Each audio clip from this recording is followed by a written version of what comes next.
Welcome to the Roetzel HealthLaw HotSpot. HealthLaw HotSpot is a podcast for physicians and health professionals that covers the legal issues and trends that affect the healthcare industry. Hi, everyone. Welcome to the HealthLaw HotSpot. I'm Ericka Adler, shareholder and health group leader at Roetzel and Ericka. And today I'm joined by my colleague, Christina Kuta, who is also a very important part of our healthcare practice. And as always, Christina and I like to cover topics that are important to our clients and address some of the questions that come to us every day. So today we're going to be talking about negotiating an employment agreement for a physician or even for a dentist. What are some of the basic terms that you should be looking for when you review the contract? What are some of the concerns that you want to think about? And I guess, what are some of the red flags as well? Hopefully we can share our experience with you and maybe some examples of some of the things that we've seen as well. So thanks for coming on today, Christina. Happy to be here. So let's start with the basic employment agreement. You know, typically most of them, some are long, some are short, they all kind of look different, but essentially they always, contain pretty much the same terms.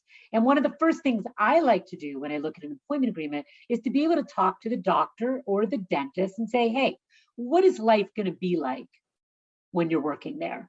And that for me comes down to call, location, and schedule. So I like to start with those three things. And very often I find that whatever has been discussed is not usually contained in the actual document. Do you have that experience as well? I do. I'll have physicians tell me all the time that they heard from the recruiter for their employer or the employer directly that call, for example, is going to be shared equally amongst all the group physicians. But then I'll see an employment agreement that doesn't say calls shared equally. I think sometimes physicians will assume that that's part of the document since that's what they were told.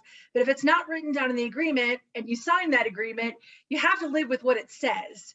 So it's always important if you've got some emails or you've had discussions with your employer about certain terms or conditions that will be in the document, that you make sure they are in the document in the way that you understood them to be, because it's very difficult legally to look back at those old emails and those old discussions and try to make a legal claim that that was the intent when something is different in the actual written document.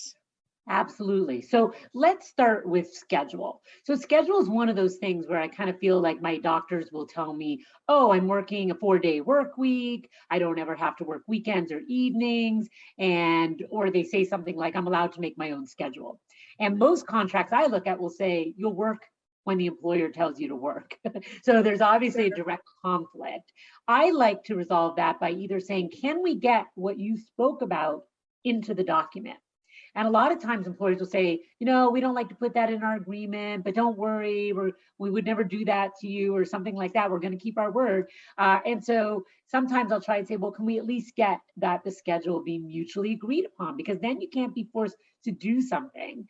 And, this is one of the first things that we kind of fight with the employer about when we're doing the contract.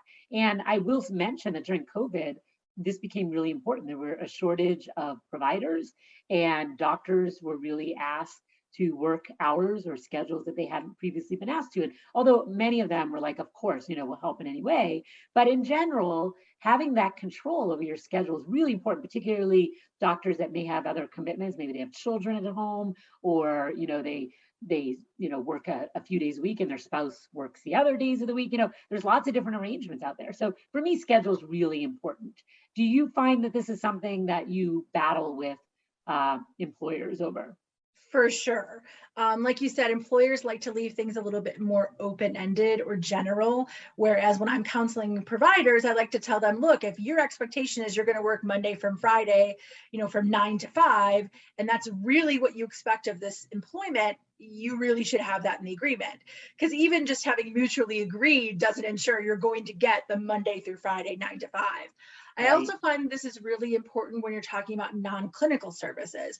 A lot of employment agreements, particularly when they're with a hospital or medical center, will say a physician has to do some amount of administrative or non-clinical work, but it won't have a schedule. It won't have a maximum number of hours per month or per year. So, and a lot of times the hospital say, oh, well, it's nothing that will overtax you. But the agreement says you're going to do administrative work as the hospital requires you to do. So I always like to at least have a maximum amount per month or per year, just to ensure that it won't be a situation where the physician's having to spend so much time doing administrative work that they're not able to fulfill without hardship all their clinical obligations as well. Right, I agree. Now we're on both sides because we represent a lot of employers as well. So I completely understand them wanting the flexibility. I would say that, if you want to be competitive, you really can't just go with the language in many cases that say you work when you're told to work. I think, especially after COVID, everybody's very lifestyle oriented. There's a shortage of doctors out there, dentists out there, and, they can kind of choose in many cases the contract that speaks to them. So I think some flexibility on this is really what we can expect and hope to see going forward. Sure. And I found that most physicians are generally somewhat flexible as well. If you can get a base schedule, a base number of hours or base days down, they understand circumstances may occur where they have to work more than that for some reason. And they went into a profession knowing that it's a lot of on-demand services. But just having a base expectation is so important between the parties and to try to prevent conflict in the future. Right. And, on a couple of points related to this, you mentioned call already, and I want to say mutual agreement on call is fantastic. Typically, equal call is great too. The problem with that is that you may start off with a certain number of doctors and then that shrinks down. So it's equal, but it's still way more than you wanted. So I'm not always loving equal, but it depends. In some practices, call is not very heavy. Right. Sure. In others, it can be very heavy. In certain specialties where call is really substantial, and you went to the employer and the employer said, call is no more than, 1 in 4. So every fourth weekend, every fourth night, every, whatever it may be. And you absolutely do not want a job where you're going to be working more than that. Then I think it's really important that you fight for that cap on call. A lot of times the employer will come back and say, oh, but we'll pay you if you do more than that. But for many doctors, it's not about money. It's really about their time. They don't want to work harder than that. Sure. And so I kind of want to mention that too, because it does fit into scheduling as well. And it's something that is, often a battle in a contract. And to that point, I just worked on an agreement with a physician who was going to be employed by a hospital, and the call obligation said equal coverage. Well, currently there's 4 physicians in this practice group that would share the call, but we managed to get a revision to the agreement that said that if the number of physicians in this practice group goes down to less than 3, then the hospital is obligated to either get a locums to replace a physician or make sure they hire a physician or have another group help with coverage. So they would never be more than 1 in 3, regardless of how many people are actually in the practice group. Excellent. And that comes up really often. Like I said, not all groups have call concerns, but where that does exist, that is an important point. Now, one other thing I kind of want to mention related to this topic is also most doctors have an idea of what their job is going to entail. And they're outpatient doctor, or they do inpatient work, or maybe some combination. And I'm only mentioning this because I have COVID on my mind, even though we're kind of coming out of it. But during COVID, it became really important that the duties of a physician were described. Typically say you'll provide services within your specialty, and it doesn't always go into more detail. Sometimes it does. But what we saw during COVID was doctors who are always outpatient were being asked to do inpatient work because there was such a shortage. And a lot of doctors have been like, I haven't done any inpatient work in 10 years, Mm-hmm. And they felt really uncomfortable. Or, and this will lead to our next topic, they were sent to locations.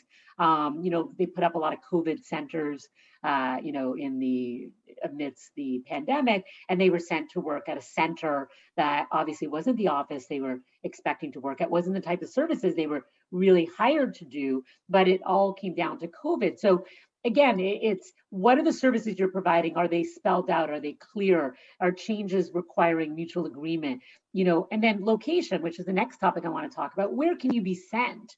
And most contracts will say, either very clearly, this is your office, Or more common, this is your office, but we can also send you anywhere else we want to send you. And that could be, get a mile restriction or something if you don't want to drive 50 miles, or, we live and work in Chicago. So 10 miles could be a really long commute depending on where you're going. So, right. You really want to get some kind of restriction on that. So there's limits. Right. And, I just recently had a situation when you're talking about the service issue and knowing what you're doing. I work with a physician who is an oncology surgeon who has not done any general surgery for 10 years. He signed an agreement without getting legal advice or really understanding what it said. And it actually had him required to do oncology surgical call and general surgical call. He was not comfortable with general surgery, so he had his privileges changed, and the hospital, that was a breach of the agreement, and the hospital terminated the contract because of that. That's not uncommon. I see that sometimes with other types of surgeons who are required to take general surgical call as well. That's a really good point, and you want to be careful. So all of these things are really about making sure that whatever you discuss, whatever you believe your job entails, is really spelled out in that document. Now, between you and me, sometimes we'll talk to a doctor and they never even mention these particular concerns or things. We can only kind of help our clients as much as they tell us, so we ask questions. Is there anything about call? What did you talk about with them? Is there any concerns you have, but if they're like, no, it seems fair, everybody's happy there, that's a very common response I get, then we wouldn't be able to help. So it's also important to really think about worst case scenario. And, you and I are like the doomsdayer of contracts, because we're always trying to think about what is the worst thing that could happen and writing the contract for that purpose. Sure. And that's particularly true, I find, and I think you'll agree, with respect to new physicians coming out of fellowship or residency. Sometimes they feel they don't have a great bargaining position. They just want that new job. They have student loans to pay off. They want to buy a house. They have a lot of things they have to do, and they need employment. They want to start their career. And I understand that. Even in our profession, we can kind of understand why your first job's out. You just want to get that first job.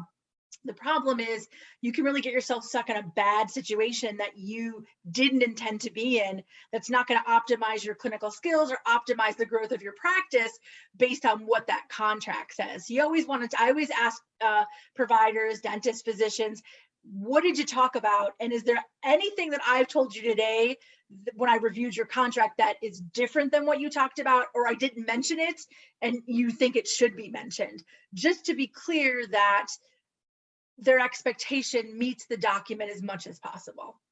I absolutely agree. Now, one of the key things, though, that I always tell my doctors, because, when you're reviewing a contract, your bargaining power, as you mentioned, is important. But a lot of times, big organizations, they just have a lot of doctors and a lot of people have already signed the contract. You may not be able to get changes to your document. In fact, it's most likely that you're not going to get changes to your document. Sure. And then our goal really is to just have you understand there shouldn't be any surprises. So What happens if you're signing a contract and they won't put in what they told you about the call, the schedule, the location, but you still want the job? My next comment to my clients will always be, make sure you know your exit strategy, because they're saying, hey, trust us. We're never going to send you somewhere you don't want to go. We're not going to make you work hours you don't want to work. But if it does happen, you need to know how you can leave. So I kind of want to talk now about what that exit strategy is. And typically for me, that comes down to notice, and then the exit strategy components, which are typically non-compete, malpractice, obviously, and then any kind of financial obligations that may be tied to termination. Okay, so first of all, let's talk about termination. And I'll just start off by saying that every physician contract typically has reasons that a physician or dentist can be terminated for cause. It typically, which can include automatic termination, things like death or loss of license, as well as more discretionary things. And it also always typically includes the ability to terminate without cause. Okay, and that means you, on average, about 90 days notice, but it could be shorter, it could be longer. And I think that's important because a lot of people are like, oh my God, they could terminate me without cause. And to me, that's a pretty common provision. So if somebody's telling you otherwise, it's simply, not true. Now, those are really important. And a lot of times, a provider will come to me and say, oh, I have a 3-year contract, I have a 5-year contract, but then it can be terminated without cause at any time on 90 days notice. And I always say, well, I know it says that, but really your contract is only as long as your notice provision. Sure, no obligations can be. Yeah. a little shocking to them. What do you mean? Sure. It's only a 90-day contract. And then, maybe they don't want either party to be able to terminate for a year or 2 years, but there's pros and cons, because if you ask the the employer not to be able to terminate you, they'll be looking for the same commitment. And then if you want to leave, you're locked in. So you have to kind of look at all the variables. Sure. And I've noticed too in contracts, good contracts will be mutual. So if one party can terminate, in 90 days without notice, the other party can. I've seen contracts, particularly a few recently, where the employer can terminate for a host of for-cause reasons, including a material breach if it's not cured within a certain time period, but the actual employee can only terminate without cause on like a 90 or 120-day notice period. And that's a red flag to me. If your employer isn't paying you or isn't living up to the contract, doing things that breach the contract, and that does happen, you need to be able to have a way to get out of that contract and not simply have to give 120 days notice and sit there and continue taking the breaches for the next 3 or 4 months. So those are things important to keep in mind for sure when you're looking at the termination. And another thing that you and I are seeing quite often now is it'll require notice by either party to terminate, but then the employer is giving themselves the right to say, oh, but if the doctor gives us the notice, we can accelerate that and terminate immediately. And that's scary. That means that if you give proper notice as a provider, you could just be terminated immediately. And we don't want that. What I usually do in that situation is say, okay, if you don't want me to come in, that's great, but you still have to pay me and give me my benefits for the notice period. That is a real red flag. I usually will advise my providers not to sign a contract with language like that in it unless it's fixed. And to me, that's very scary language, because you have no job security at that point. For sure. And I've seen it too, where even if it says we'll pay you your compensation, let's say you have a base compensation for like that 3-month period rather than just keep you on during the notice period, but it'll say, but basically if we accelerate that and tell you not to come in, then any bonus you would have earned, you could give notice in November and pretty much earned almost a full year's bonus. And they'll say, but we'll pay your basic comp, but you're not getting a dime of bonus. And those are the kinds of things you want to watch. What are the other financial benefits of this agreement that may go away if the employer can unilaterally decide to accelerate that notice provision that really could cost you money? Right. And, since you're talking about financial component, if you receive a signing bonus or something like that, you also, if you go to leave, depending on the period of time, may owe back some or all of that signing bonus or relocation allowance or some amount. And so the reason that termination occurred is something that I always kind of want to argue, like, look, if you let me go for no reason, employer, I shouldn't have to pay it back. Yeah, if you breach, I should have to pay it back. Exactly. That should be, those should be forgiven. And I don't know if you want to talk about this now, but I know we'll probably talk about restrictive covenants in this today. And essentially that's the same thing for restrictive covenants. I always try to say, look, you're probably not going to get an agreement that doesn't have some sort of restrictive covenant. But if you, employer, terminate me for no reason, or I terminate for breach because you've done something wrong and you haven't cured it, I don't think it's fair to be tied to those restrictive covenant provisions. Oftentimes employers, because they like to keep things very uniform with all their employees, don't agree to make those kinds of changes, but I think it's always worth asking, because that seems to be the most reasonable and fair approach in those termination circumstances. Right. I think that's a great point. And so what I want to also emphasize is these same concepts apply to other things in your contract, including who's going to be responsible for paying for a malpractice tail, which we're going to talk about.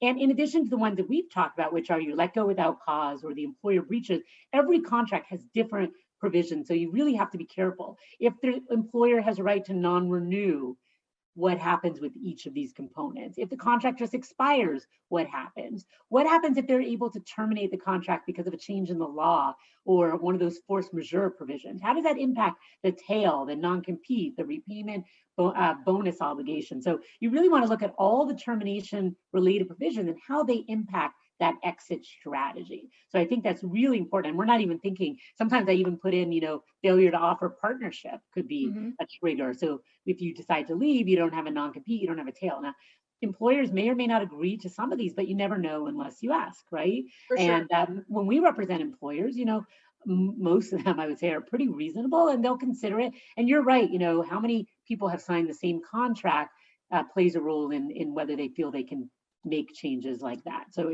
but a lot of them can be very fair. So since you mentioned the non-competes, and I don't want to go into a lot of detail because it is a state-related topic, and we have done previous podcasts on non-competes, but do want to mention it as it relates to location. Because you and I kind of talked about how, specifying the location or agreeing that it's mutually agreeable location or something is so important. In the non-compete, it typically is tied to your location. And if you could be sent anywhere, what is the location to which the non-compete applies? And a lot of times they'll just say anywhere you worked, right? Does that mean if you worked? Does that mean if you worked one day, like they sent you to one office one day? It could if it's not spelled out appropriately. Right. What if they're sending you to a different office every day? And that's your schedule now. Does it apply to 5 locations? So that's why I usually try to do something like places that you regularly worked, or even better, at one place that you agreed you were going to work at. Yeah. Right? Get an address, an actual address. This is the place, and it's not within 10 miles of this particular place. Right. Absolutely. So I think location and non-compete are super important. And if you want to hear more about non-competes, you can listen to our podcast on that, because we really go into a lot of detail on that issue in Illinois and other states that have non-compete laws. All right, so let's talk about malpractice insurance. So why don't you describe the issues with that? So with malpractice insurance, one thing you want to be clear from the outset is who's paying for the policy. Generally, if you're an employee, the employer pays for the policy, but I have seen a few instances where that wasn't necessarily the case. But you want to make sure that your employer, if you're the provider, is paying for the policy. You also want to make sure what type of policy you're getting. Are you getting, a claims made policy? Are you getting an occurrence policy? Those cover different circumstances and also can inform whether or not you'll need a tail. You'll want to see what the minimum coverage limits are and the maximum coverage limits. I've had circumstances where contracts will say that you're getting a professional liability insurance in such amount as the practice thinks is reasonable. Well, what is that? We typically see as common, $1 million per claim, 3 million in the annual aggregate, but maybe that practice doesn't see that as reasonable. Maybe they see it as less. That might not be great coverage for you. Right. Who's the carrier? Only certain businesses, can actually write malpractice policies in given states pursuant to state laws, but who is the carrier? Is this a reputable carrier? Is this a carrier that's known for, not supporting their providers as well as they should when there is a claim? Those are all things you want to keep in mind. And you also want to keep in mind, again, if you will need tail coverage, if it's going to only cover, if your policy only covers claims that are made during the policy period, a claim could be made after you leave this employment and you have no coverage for that. So is the provider practice going to pay for the tail? And what's going to be required if you have to pay for the tail? Will they accept tail insurance? Will they accept a prior endorsement if your new employer will provide that to you with a different insurance carrier? There's a lot of different things to consider with your professional liability insurance. And it just seems like boilerplate language that you just kind of blow through and say, okay, I have insurance. But just knowing you have insurance is not enough. I would say that's one of the biggest issues that people ask me about. Do I have to buy a tail? Are there other options? And you're right, can the new employer buy what's commonly called a nose? Another option is just to be able to take the policy with you and to keep paying the premiums on it. Mm-hmm. I like to fight for that. Obviously with large hospitals or whatever, they don't agree to that. But it really depends on the kind of contract. In dental contracts, most dentists have occurrence policies and will take it with them from one practice to another. So you really want to just make sure you're understanding that. And as we previously talked about, depending on the reason for circumstance, who should be paying for that tail? That's something definitely to fight for. All right. So we talked about your exit strategy in terms of the amount of notice. We talked about whether the non-compete is going to apply. We talked about the tail obligation, if any, and we talked about financial obligations that might exist in terms of whether you have to pay back money or not. And I think these are all just understanding, okay, they promised me this was going to be my schedule. They promised me they weren't going to send me to other locations. They're not keeping their word. Do I know how to leave if I'm not happy? And you should be able to run through all of those components we just talked about and know how to get out of that contract. So if it's a 90-day notice, you don't have to worry about a tail and it's a non-compete that you can live with, I would consider that a win-win, right? And For so sure. that's kind of how you should think about your contract. What story does it really tell about your employment? Now, one other thing that we really, probably don't have time to go into too much detail would be the compensation package in the contract, right? And every contract I look at is different. So there's really no one way to talk about it, right? Sure. There's base salaries, there's percentage of collections, right? RVU packages. I mean, those are kind of the basic ones I see. What else do you see? I mean, that's typically what I see as well. Sometimes I'll have a lot of different formulas that relate to different things, maybe like relate if you're a surgeon, for example, one formula relates to the surgical cases, one relates to, if you're doing sort of outpatient clinic work, how that might relate, how you might get paid for administrative services, you might get paid for call, bonus opportunities. You have to meet a certain threshold from your billings to get a bonus, or a certain RVU threshold. Also, is a bonus tied to how your whole group does? If you're sort of lumped into like a pod, let's say at a hospital, for example, do you only get a percentage of a bonus that everyone in that pod gets, and that pod collectively has to meet certain qualifications in order to obtain a bonus? I mean, compensation formulas, like you said, vary, and some are fairly straightforward, and some I feel like sometimes you have to be a mathematician to figure out exactly all the ins and outs. One of the things I have noticed is whenever I see formula compensation, a lot of times it doesn't really tell you what the exact compensation will be. You don't really know. I can tell you what the formula is, but I can't tell you what money you might get because we don't have the real dollars and cents. So I always recommend talking to the person you're working with at the practice to say, how did the doctors do last year on this formula? What were the average salaries? What might I expect, to get sort of a better idea of what your compensation might be on a particular formula. Also, understanding a lot of agreements will start with a base salary and that's it.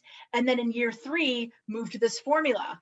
You need to understand what that formula looks like and how that might change. You may no longer have a promise of a base amount. Usually people do better, but it's not required generally, or in the agreement doesn't usually say that there's going to be some kind of floor. So you need to really pay attention to how compensation can change over the years. Right. I absolutely agree. And we could probably do a separate podcast just on compensation. But what I also just want to mention here is make sure that your contract, in addition to spelling out compensation, if it's a formula, gives you the right to look at data from time to time, like collections or whatever.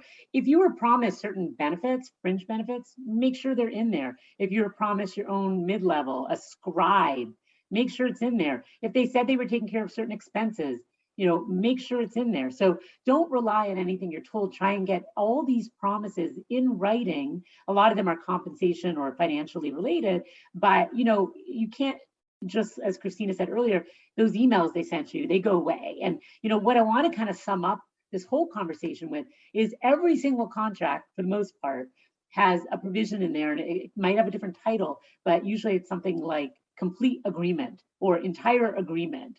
And what this says is exactly what we've been saying all along. This is it. This and the attached exhibits are your entire arrangement. Anything we've talked about orally, your interviews, your side letters, your emails, any discussions are not binding among the parties.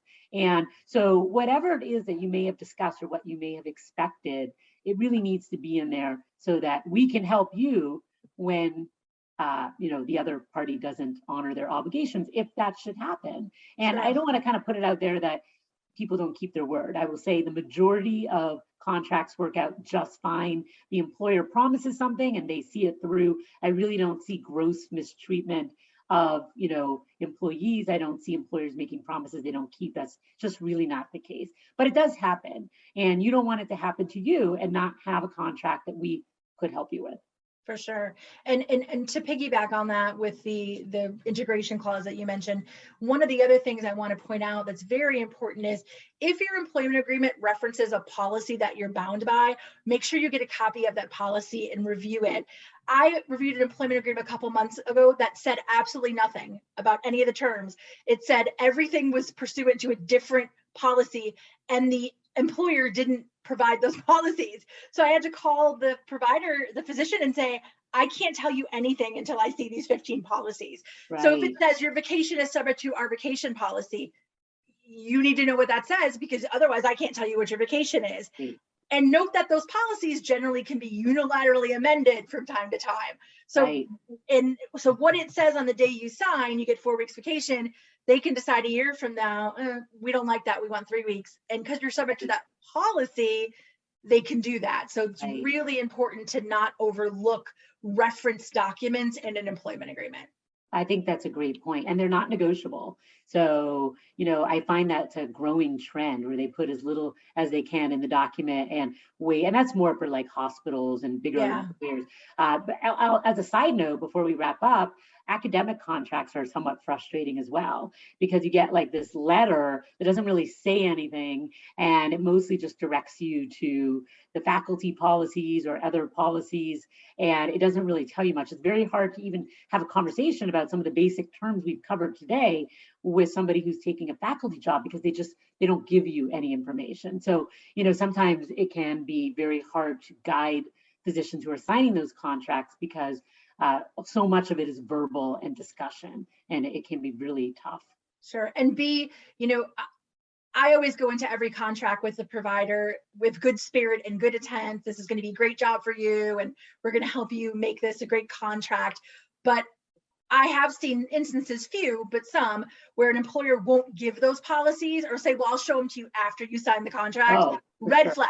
That's a really big red flag. If someone or they're too big, when you need them, you'll have them, or something like that. Yeah, I mean, I unfortunately, sometimes it's really big hospital systems that will do that. And I hate to say something's a red flag, but you're right, it absolutely gives me pause. And of course, it's always the doctor's decision. There have been a couple cases where I will say something like, I wouldn't sign this if I were you. And just one more thing before we go. We could talk about this forever. A probationary period. So I don't know. I find them offensive because here you are, a doctor, you're licensed. It takes 90 to 120 days to get credentialed, or your dentist, and it takes time to get all ready to start working somewhere. And they have this provision that says, during the first 90 days, we're like trying you out. And if we don't like you, we could terminate you immediately. Like, what kind of job security is that? Why would you take that job over a different job where if they don't like you, at least they'll give you the 90 days notice so you can find something else? Like, to me, I have to say, to me, that is like a huge red flag. Yeah, and you're right, particularly in the type of professions that we're most often working with, it is somewhat insulting. And you it's like we're committing to you, but we're making absolutely no commitment at all whatsoever.